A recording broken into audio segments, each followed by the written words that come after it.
Hello welcome back friends, easy math के YouTube channel में पुनः आपका हार्दिक स्वागत करता हूं। और दोस्तों, आज जो है डीएड बीएड जो पंडित सुंदरलाल शर्मा मुक्त विश्वविद्यालय छत्तीसगढ़ के द्वारा होती है, उसका जो है प्रवेश हेतु जो तिथि का जो एडवर्टाइजमेंट है, नोटिफिकेशन है, वो रिलीज कर दिया गया है ना। ये देख पा रहे होंगे। मैं आपको एक बात बता देता हूँ कि पंडित सुंदरलाल शर्मा ओपन जो विश्वविद्यालय है, इसमें आप जो है घर बैठे डीएड या बीएड कर सकते हैं। इसके लिए क्या टर्म एंड कंडीशंस हैं, आप कैसे सक्सेसफुली जो है डीएड या बीएड कर सकते हैं, इसके बारे में आपको पूरी जानकारी दूंगा इस वीडियो में। अगर आप इंटरेस्टेड हैं तो डेफिनेटली इस वीडियो को आपको पूरा देखना चाहिए, जिससे मैं सिर्फ ऐसा नहीं बताऊंगा कि आपको जो है सिर्फ शॉर्टकट में बता के निकल जाऊंगा, पूरी जानकारी दूंगा कि किस तरह से आप जो है पूरी तरह से इसमें डीएड या बीएड की डिग्री कर सकते हैं। पहला तो यह है कि इसका ऑनलाइन एप्लीकेशन फॉर्म भरी जाती है। इसमें प्री बीएड और प्री डीएलएड करके जो है एंट्रेंस होता है, एंट्रेंस टेस्ट, उसमें आपको एग्ज़ाम देना रहता है। फिर मेरिट बनती है और मेरिट के बिहाफ से आपको जो है कॉलेज का जो चयन किए रहते हैं उसका अलॉटमेंट होता है। दोनों 2 वर्षीय पाठ्यक्रम है ना, जिसका अभी जो 2024 का जो नोटिफिकेशन है आप देख पा रहे होंगे कि 25 मार्च 2024 से इसका ऑनलाइन एप्लीकेशन शुरू हो जाएगा। आवेदन एंट्रेंस टेस्ट के लिए आवेदन का जो अंतिम तिथि है वो 20 जून 2024 होगा। और आमतौर पर ये ऐसा देखा गया है कि पंडित सुंदरलाल शर्मा मुक्त जो विश्वविद्यालय है उसकी अंतिम तिथि में वृद्धि जरूर होती है। तो फिलहाल अभी 20 जून तक दिया गया है। प्रवेश पत्र डाउनलोड प्रारंभ होने की तिथि आपका 25 जून तक है। ये 25 जून तक आपका हो जाएगा। ये प्री बीएड एवं डीएलएड प्रवेश परीक्षा कब होगा? 7 जुलाई 2024 को यहाँ पर दिया गया है। ये संभावित है और मुझे लगता है कि ये डेट डेफिनेटली चेंज होगा। ठीक है, क्यों चेंज होगा? इसके पीछे कारण यह है कि इस दिन 2-3 परीक्षाएं जो है संभावित है। आपका सीजी सेट का जो एग्ज़ाम है इसी दिन है और सीटेट का भी जो एग्ज़ाम है इसी दिन हो रहा है। और 7 जुलाई को यहाँ पर संभावित तिथि दिए गए, तो तिथि में परिवर्तन हो सकता है। तमाम तरह का चीज़ डेट और दिया गया है। दावापत्ति, मॉडल उत्तर पर दावापत्ति की अंतिम तिथि, परीक्षा परिणाम घोषणा ये आपका 12 जुलाई 2024 को, परीक्षा परिणाम पर दावापत्ति की तिथि, इस तरह की चीज़ें बहुत सारी दी गई है ना। तो ये तिथि में परिवर्तन हो सकता है और नहीं भी हो सकता है। तो ये सारी चीज़ें हैं। इसका जो ऑफिशियल वेबसाइट है, इस वेबसाइट पर आकर के आप इस आवेदन को डाउनलोड कर सकते हैं, ऑनलाइन आवेदन कर सकते हैं। सारा चीज़ यही इसका ऑफिशियल वेबसाइट है जो आपको यहाँ पर स्क्रीन पर देख पा रहे होंगे, है ना।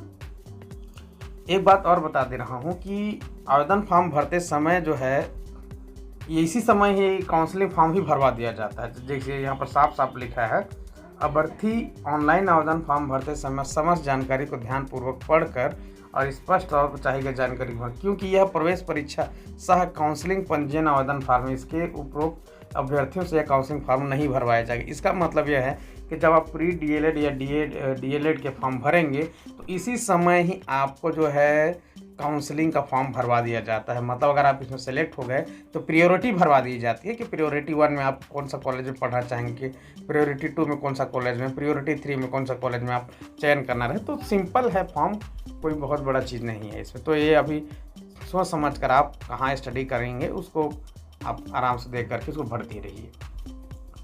दूसरी बात यह है कि परीक्षा परिणाम घोषणा के पश्चात ऑनलाइन या फेस टू फेस काउंसलिंग प्रक्रिया की सूचना वेबसाइट पर प्रदान की जाती है ना। तो ये ऑनलाइन ही होता है मोस्ट प्रॉब्ली, इसमें कोई अलग चीज़ नहीं है। तिथि में परिवर्तन के लिए वही है कि आप जो है वेबसाइट्स पर अवलोकन करते रहें।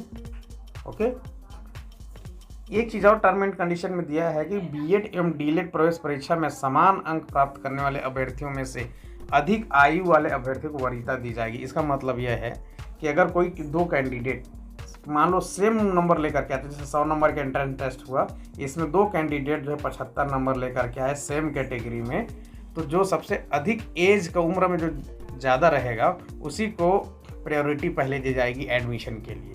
ठीक है, ये सारा चीज़ हो गया। उसके बाद यहाँ पर टर्म एंड कंडीशन दिया गया है कि कौन से कैंडिडेट बीएड कर सकते हैं, डीएलएड कर सकते हैं और कौन से कैंडिडेट बीएड कर सकते हैं। ये आपको मैं बता देना चाहता हूँ। परीक्षा हेतु आवेदन यहाँ पर देख पा रहे होंगे, प्री बीएड परीक्षा हेतु आवेदन एवं काउंसलिंग 1000 रुपये है ना। 1000 रुपये आपको ऑनलाइन पे करना पड़ेगा। छत्तीसगढ़ के बेरोजगार अभ्यर्थियों के लिए यह निःशुल्क है, इस बात को भी थोड़ा ध्यान रख, है ना, निःशुल्क है ये बेरोजगार अभ्यर्थियों के लिए। ऑनलाइन फॉर्म विश्वविद्यालय की वेबसाइट पर उपलब्ध है। प्रवेश परीक्षा एवं काउंसलिंग हेतु केवल ऑनलाइन फॉर्म ही स्वीकार किए जाएंगे। ओके, सबसे पहले हम बात करेंगे कि कौन से अभ्यर्थी जो है डीएड कर सकते हैं, उसके बाद मैं बीएड को बताऊंगा, है ना। कौन से अभ्यर्थी पहले डीएड करते हैं घर बैठे, उनके लिए क्या टर्म एंड कंडीशन है, इसको आप देख पा रहे होंगे, है ना। थोड़ा सा मैं जूम कर देता हूँ, ये वाली चीज़ यहाँ पर देख पा रहे होंगे। डीएलएड कार्यक्रम हेतु पात्रता नंबर 1 कि ऐसे अभ्यर्थी जिन्होंने उच्चतर माध्यमिक या इसके समकक्ष परीक्षा में कम से कम 50% अंक प्राप्त किए हों। इसका मतलब यह है कि उच्चतर माध्यमिक मतलब सीधा सा मतलब है कि 12वीं की परीक्षा में आपको कम से कम 50% अंक होना चाहिए। लेकिन जो अनुसूचित जाति, अनुसूचित जनजाति, अन्य पिछड़ा वर्ग या विकलांग की स्थिति में कम से कम 45% अंक प्राप्त करने वाले अभ्यर्थी पात्र होंगे। इसका मतलब यह है कि जो एसटी, एससी और ओबीसी कैंडिडेट हैं या फिर हैंडीकैप कैंडिडेट हैं, चाहे किसी भी वर्ग के हों, उनका कम से कम 45% अंक 12वीं में होना ही चाहिए। ठीक है। सभी महिला अभ्यर्थी, सभी कैटेगरी की महिला अभ्यर्थी, है ना, फीमेल कैंडिडेट के लिए सभी महिला अभ्यर्थी को 12वीं में कम से कम 45% अंक होना अनिवार्य है। ये बात पहला नंबर। दूसरा नंबर ये है, ये तो 12वीं में होना ही चाहिए, है ना। कैटेगरी बिहाफ से है तो आपका कम से कम 45%, सभी महिला कैंडिडेट के लिए भी 45%, हैंडीकैप के लिए 45%, ठीक है। जनरल पुरुष वर्ग के लिए यहाँ पर आपको 50% होना चाहिए कम से कम। इसके साथ ये तो होना ही चाहिए सेकेंड टर्म में, साथ ही साथ ऐसे अभ्यर्थी जिनके पास छत्तीसगढ़ शासन से मान्यता प्राप्त प्राथमिक या पूर्व प्राथमिक मतलब मिडिल स्कूल, माध्यमिक विद्यालय मतलब 12वीं में न्यूनतम 2 वर्ष का अध्यापन अनुभव प्राप्त हो। मतलब ये है कि डीलेट करने के लिए आपका 12% का जो दायरा वो पूरा होना चाहिए, साथ में आपका 2 वर्ष का अनुभव प्रमाण पत्र भी लगेगा, रिकॉग्नाइज्ड स्कूल से होना चाहिए। चाहे प्राइवेट स्कूल से भी चल सकता है, गवर्नमेंट स्कूल से भी चल सकता है।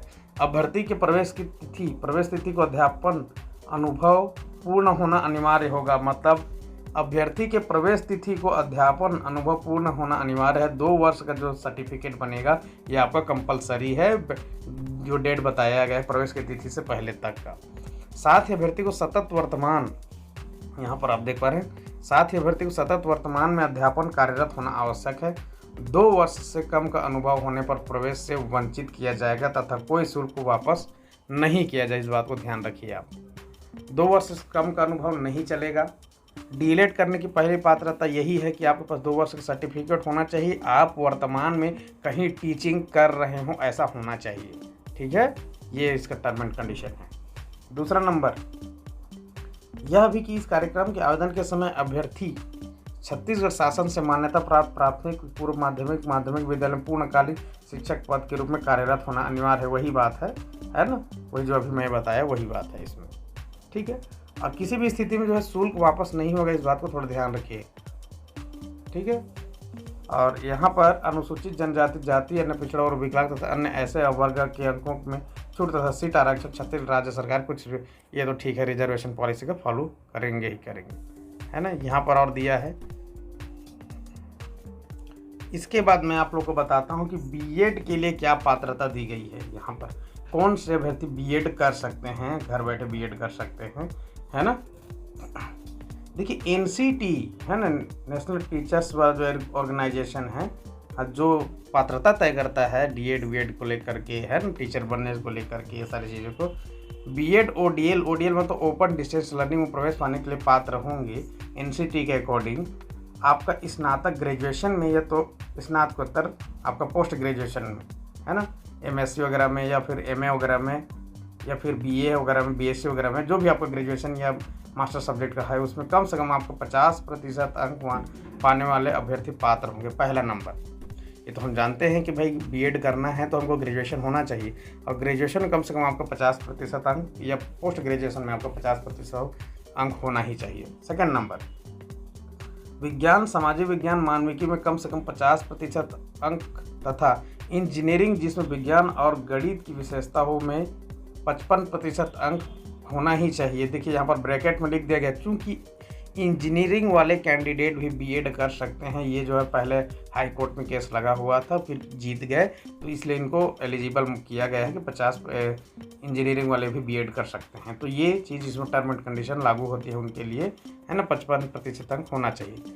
अनुसूचित जनजाति, जाति, अन्य पिछड़ा वर्ग, विकलांग की स्थिति में कम से कम 5% अंक पाने की छूट होगी सभी महिला वर्ग। वही जो मैं आपको डीएलएड में बताया, सेम नियम यहाँ भी लागू होगा, है ना। अगर कैंडिडेट रिजर्वेशन कैटेगरी से हैं तो उनको 50% के जगह 45% अंक वाले भी कैंडिडेट इसमें पास मतलब एलिजिबल होंगे, ठीक है। और ये इंजीनियरिंग वाले चीज़ में भी लागू होगा। जो 55% बोला गया है उसको 50%, 5% अंक का उसमें छूट मिलेगा।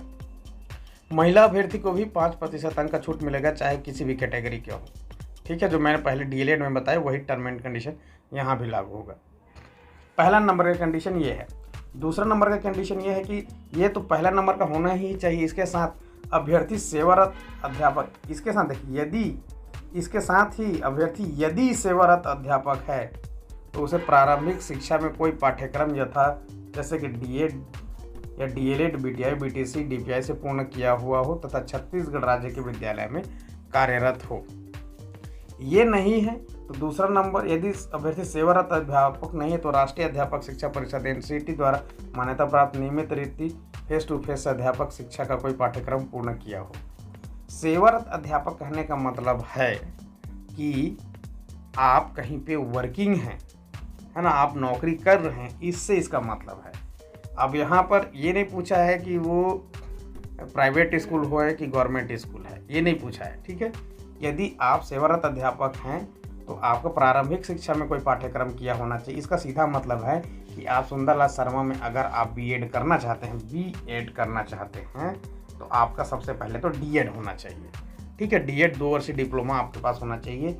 DElEd, DEd, BTI, BTC, DPE पूर्ण किया हो, है ना, ये होना चाहिए। और राज्य के विद्यालय में आपको कार्यरत होना चाहिए, राज्य के विद्यालय में कार्यरत होना चाहिए ना, दूसरे राज्य वाले में नहीं होना चाहिए। अगर आप नहीं हैं, मान लीजिए कि आप वर्किंग नहीं हैं, यदि आप वर्किंग नहीं हैं तो आपको नियमित रीति से मतलब फेस टू फेस जो डीएड होता है, जो बीटीआई वगैरह का कोर्स होता है, डीएड रेगुलर कोर्स जो होता है ना, इसको रेगुलर शिक्षा का कोई पाठ्यक्रम पूर्ण किया हुआ हो। अगर आपने रेगुलर डीएड किया है ना, रेगुलर डीएड कर लिया है तो भी इसके आप एलिजिबल हैं, बीएड कर सकते हैं। अध्यापक अगर सेवारत अध्यापक नहीं है तो आप अगर मान लीजिए वर्किंग नहीं है, नौकरी नहीं कर रहे हैं, तो चाहे गवर्नमेंट हो या तो प्राइवेट हो, ठीक है। ये इसको टर्म एंड कंडीशन में होप कि मैं आपका डाउट को क्लियर कर पाई। एक बार मैं दोबारा बता दे रहा हूँ कि अगर आप किसी प्राइवेट स्कूल में या गवर्नमेंट ऑर्गेनाइजेशन में पढ़ा रहे हैं तो आपके पास चाहे डीएड ओपन डिस्टेंस लर्निंग से हो या रेगुलर हो, ये होना ही चाहिए। और आप उस विद्यालय में कार्यरत होना चाहिए, किसी विद्यालय में। अगर आप नौकरी नहीं कर रहे हैं तो आपका जो डीएड होना चाहिए वो रेगुलर मोड से होना चाहिए, ठीक है। अब यह भी कि इस कार्यक्रम के आवेदन के समय अभ्यर्थी छत्तीसगढ़ शासन से मान्यता प्राप्त प्राथमिक, पूर्व माध्यमिक, माध्यमिक विद्यालय से पूर्णकालिक शिक्षक के रूप में कार्यरत होना अनिवार्य है। ये तो हो गया पहला नंबर का। दूसरा ये जो बताया है इसमें यह है कि आप बीएड अगर करना चाहते हैं तो डीएड तो आपका होना ही चाहिए, चाहे रेगुलर मोड से हो चाहे आपका डिस्टेंस मोड से। ऊपर जैसे बताया उसके टर्म एंड कंडीशन के अकॉर्डिंग। इसके अलावा आप बीएड जब करते हैं, एडमिशन लेते हैं, उस समय आपका किसी विद्यालय में सेवारत होना अनिवार्य है। ये क्यों, इस पैरा को क्यों डाला गया है, अब ध्यान से देखिए। मान लीजिए कि मैं डीएड कर लिया रेगुलर मोड से, डीएड रेगुलर मोड से कर लिया, लेकिन मैं बीएड करना चाहता हूँ तो मैं इसमें एग्ज़ाम दूंगा, मेरा मेरिट में आ जाएगा, तो मेरा जो ये रहेगा, ये है ना, ये आपका किसी विद्यालय में वर्किंग रहेगा तभी आप बीएड कर सकते हैं, इसका मतलब ये है। और यहाँ तो सेवारत अध्यापक है तो ये भी तो होगा ही, है ना। और रिजर्वेशन पॉलिसी सबका हो जाएगा। बाकी नेक्स्ट कॉलम बता, कार्यक्रम में प्रवेश। देखिए बीएड कार्यक्रम की 500 सीटों, बीएड में जो टोटल सीट होता है वो 500 सीट होता है और डीएलएड में 2400 सीट होता है। उसी पर आपका मेरिट और सारी चीज़ें तय होती है ना। तो ये सारी चीज़ें और दी गई है, इसको आप स्क्रीनशॉट लेकर खुद से भी पढ़ सकते हैं। जो मेन टॉपिक है वो मैं बताया आप लोगों को। और बीएड डीएलएड कार्यक्रम संचालन है तो प्रस्तावित अध्ययन केंद्रों की सूची यहाँ पर दिए गए हैं। आप ध्यान देख रहे हैं, बीएड का अध्ययन केंद्र है यहाँ पर, है ना। 10 अध्ययन केंद्र है यहाँ पर, देख पा रहे होंगे। बिलासपुर में, जांजगीर में, रायपुर, दुर्ग, राजनांदगांव, सब में यहाँ पर दिया गया है, तो यहाँ पर देख पा रहे होंगे। और डीएलएड कार्यक्रम संचालन के लिए यहाँ पर डीएड कार्यक्रम का जो स्टडी सेंटर होगा वो काफ़ी है, आप देख पा रहे हैं, स्क्रीनशॉट ले सकते हैं इसका। फीस की बात करें तो यहाँ पर देख पा रहे होंगे, बीएड का जो है 27,800 ये ईयरली फीस है, एक बार देना रहता है। इसका आपको यूनिवर्सिटी में जा कर के वहाँ पर पेमेंट करनी पड़ती, ऑनलाइन पेमेंट होती है ये, और सेम फीस है फर्स्ट ईयर सेकेंड ईयर का। इसी प्रकार डीएड का भी आप देख पा रहे होंगे 10,300 रुपये है फर्स्ट ईयर का, और सेकेंड ईयर का भी सेम फीस है ना। इसके अलावा कुछ खास फीस और नहीं है ना, बहुत ज़्यादा इसमें इन्वेस्ट नहीं होता है। यहाँ पर प्रवेश का परीक्षा का माध्यम हिंदी और अंग्रेजी दोनों माध्यम में क्वेश्चन पेपर उपलब्ध रहता है ना।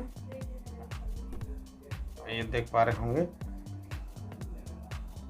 और अगर आप इंग्लिश मीडियम से तब भी आप कर सकते हैं। देखिए यहाँ पर साफ साफ लिखा है, छात्र हिंदी अथवा अंग्रेजी माध्यम सत्रांत और सत्रांत परीक्षा दे सकें।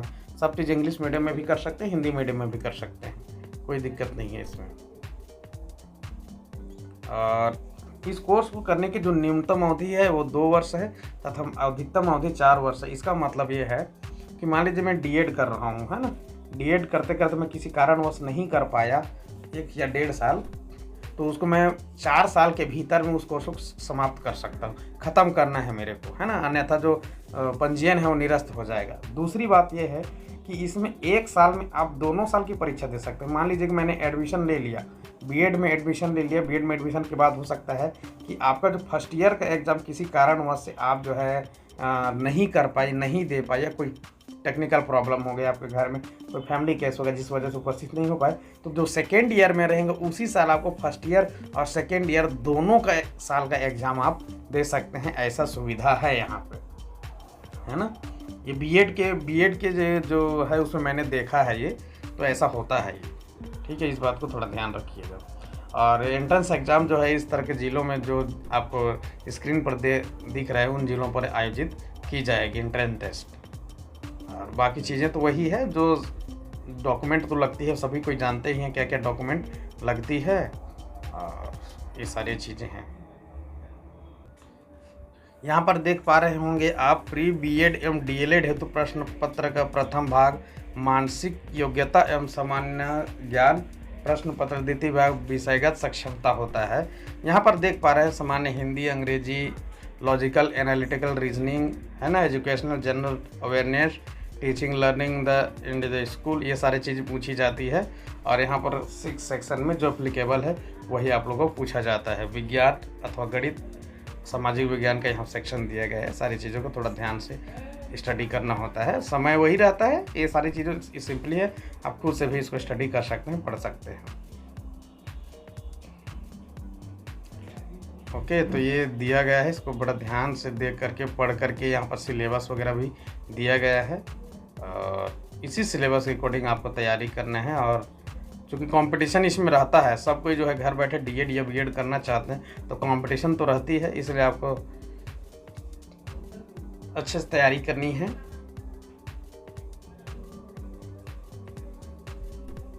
ओके, तो मिलते हैं फ्रेंड्स। किसी प्रकार का कोई डाउट है तो मुझे कमेंट बॉक्स में पूछिए, मैं आपको रिप्लाई करने की पूरी कोशिश करूँगा। ओके, धन्यवाद।